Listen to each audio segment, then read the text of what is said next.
This is Coffee with God, and I am Father Jose.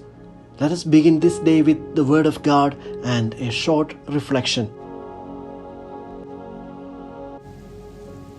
A reading from the Holy Gospel according to Luke, chapter 6, verses 6 to 11. The passage is taken from the Message version of the Bible. On another Sabbath, he went to the meeting place and taught. There was a man there with a crippled right hand.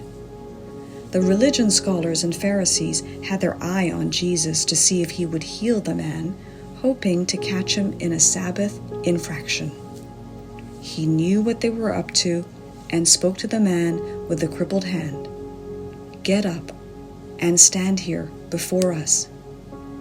He did. Then Jesus addressed them. "Let me ask you something.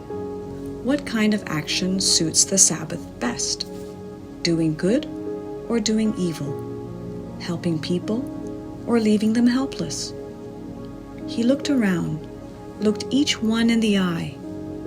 He said to the man, "Hold out your hand." He held it out.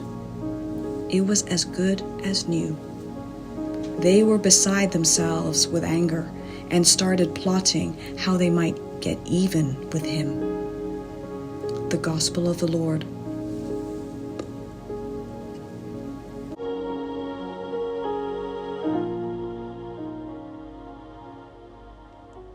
Reflections on the Holy Gospel according to St. Luke, chapter 6, verses 6 to 11.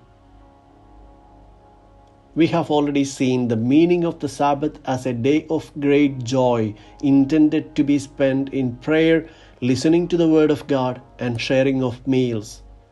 In short, a time spent with the Lord. But over the years of religious practices, the rabbis interpreted the scriptures in ways that suited them.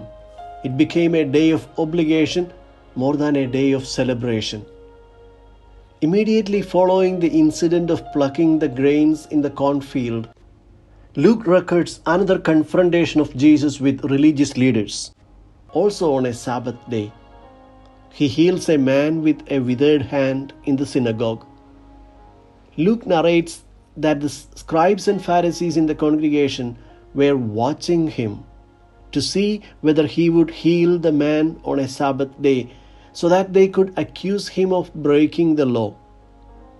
The text implies that the detractors of Jesus knew by now that a needy person would not go unnoticed before Jesus. They indeed expected him to do good. There is something important in this passage that calls our attention as Christians. By our very identity as followers of Christ, people around us expect us to behave in a certain way. The world is watching us. Perhaps it's a trap, but they expect us to act in a certain way, doing good. When our actions and attitudes do not match the teachings of Christ, when we omit the good works expected of us, we give a wrong witness to Christ.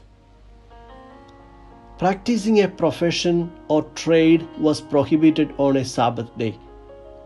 Healing the sick was a medical profession and therefore was forbidden on the Sabbath. Both Jesus and the Pharisees quote the law, but their understanding of the law is different. For Jesus, the law must promote life and support the good. But for the Pharisees, obedience to the law is more important than the intended outcome.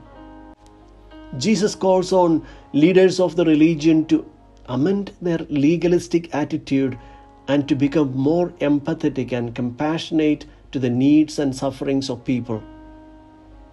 The gospel poses a challenge for us Christians today. Sometimes we find ourselves in situations where contemporary Pharisees try to put the church into a straitjacket of narrow-mindedness and fundamentalism. Some people place the letter of the law, regulations and rubrics before the commandment of love when it comes to liturgy, interpretation of scriptures, and morality. For them, it is more important to observe the externals of rules than to be a loving person. The God of Jesus was a liberating, inclusive, and merciful God. We are invited to discover the consequences of believing in such a God.